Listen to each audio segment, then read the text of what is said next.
Ursula, jy is nou by die bediening wat hartaksie genoem word. Dis die barmhartigheidsbeen van Jakob se put, waarby ons baie aanklop vir hulp.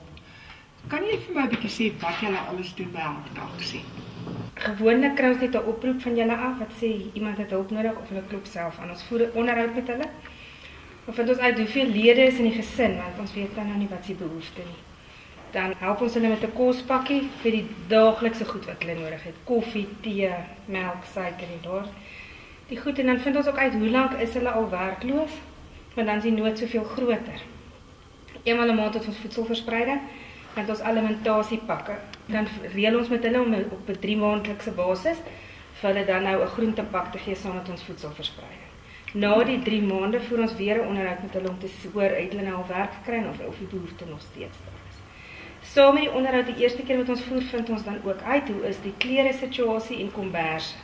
En dan die eerste keer wat ons mekaar ontmoet en ons gee dan die kospakkie, gee ons dan soms komberse en dan laat ons hulle klere self uitsoek uit ons klerebank uit in die stoor.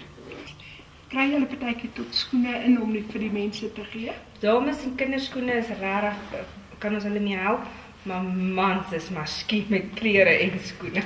Dis vir ons baie lekker om 'n bediening te hê soos julle by wie ons kan aanklop, want Jakob se put kan nie alleen bestaan nie. Daar's verskillende arms wat moet help om hierdie hele bediening goed te laat verloop.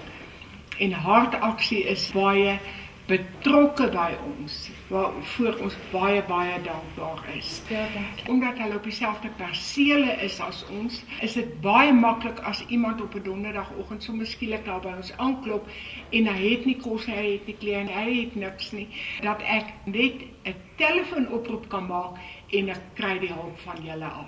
Ja, wat ons ook doen natuurlik is, dat ek in baie gevalle kry, hulle kom maar moedeloos ook daaraan, dan praat ons ook maar moed in, en meeste van die gevalle vra hulle ook vir 'n Bybel.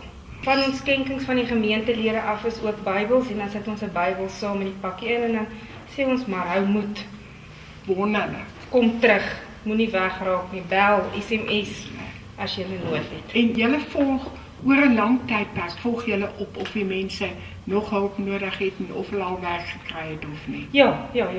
Elke maand vir die voedselverspreiding kontak ons hulle as ons nie die maand van hulle gehoor het nie. Ja. Kan julle nou nie partykeer mense wat nou regtig kansse vat nie? Wat maak julle in so 'n geval? Ja, Ina, ons kry dit, hoe ons dit meeste van die tyd hulle uitvang, is hulle praat hulle monde verby.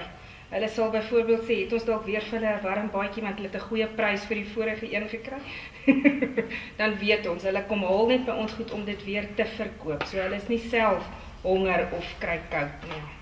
So julle kan op 'n manier uitvind of 'n persoon regtig behoefte daaraan het. As iemand terugkom na ons toe, baie mense kom die eerste keer en ons leer mekaar ken en so, en dan wag hulle vir die voedselverspreiding. Maar iemand wat op 'n weeklikse basis kom aanklop, begin mens maar bietjie sniffel.